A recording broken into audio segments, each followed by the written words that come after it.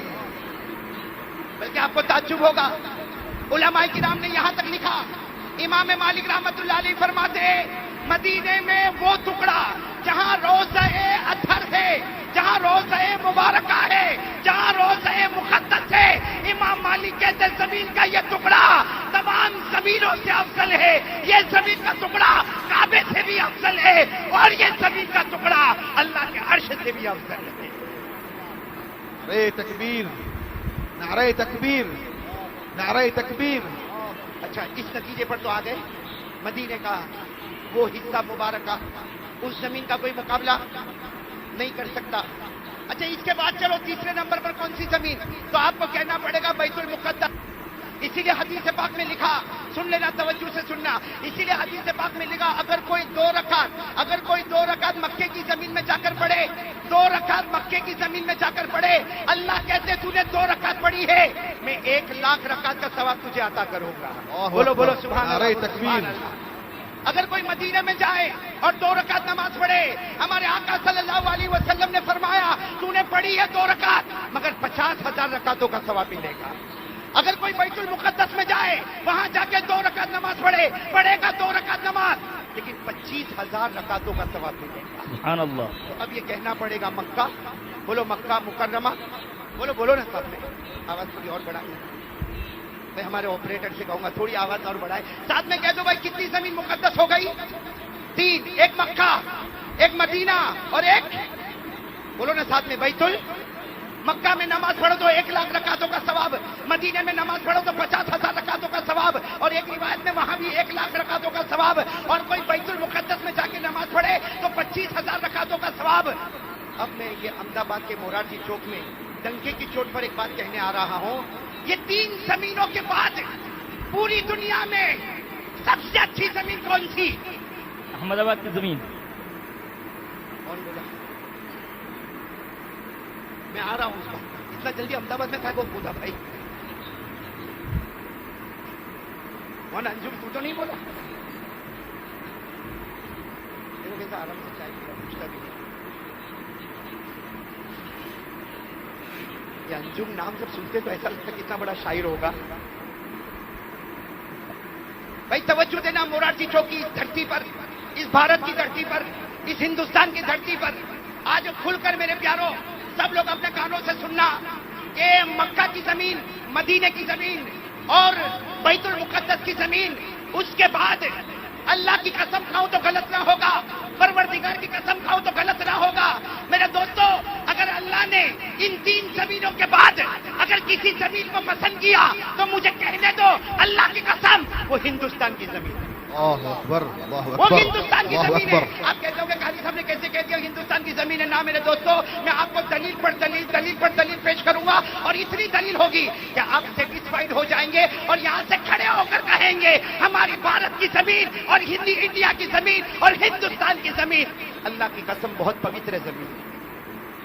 آپ کو دلیلیں پیش کرنا شروع کروں؟ بولی حبیب اجازت، چہرہ مت بگاڑ، بہت زیادہ بیان کر دیا بھائی، ایسا لگتا میرا بیان مکمل ہو گیا الحمدللہ۔ بھائی ہندوستان کی زمین سب سے پوتر ہے، اس کی سب سے پہلی دلیل پورا مجمع ساتھ میں کہے حضرت آدم جنت میں تھے، بولو ہاں، ارے بولو نا پورا مجمع بولو نا، حضرت آدم کہاں تھے؟ ارے جنت میں تھے نا۔ اللہ تبارک و تعالیٰ نے فرمایا وَقُلْنَا يَا آدَمْ اسْكُنْ أَنْتَ وَزَوْجُكَ الْجَنَّةَ وَكُلَا مِنْهَا رَغَدًا حَيْثُ شِئْتُمَا۔ حضرت آدم جنت میں تھے۔ اب میرے دوستو سننا، بہت لمبا واقعہ، مجھے صرف ہندوستان کے بارے میں بتانا۔ حضرت آدم علیہ السلام کو اللہ تبارک و تعالیٰ جب دنیا میں بھیج رہے، آج بھی تفسیر کی کتابوں میں جاؤ، تاریخ کی کتابوں میں جاؤ، آپ کو پتا چلے گا حضرت آدم اگر زمین پر اترے ہیں اور اللہ نے نبی بنایا ہے تو وہ ہندوستان کی زمین پر اترے۔ اللہ اکبر،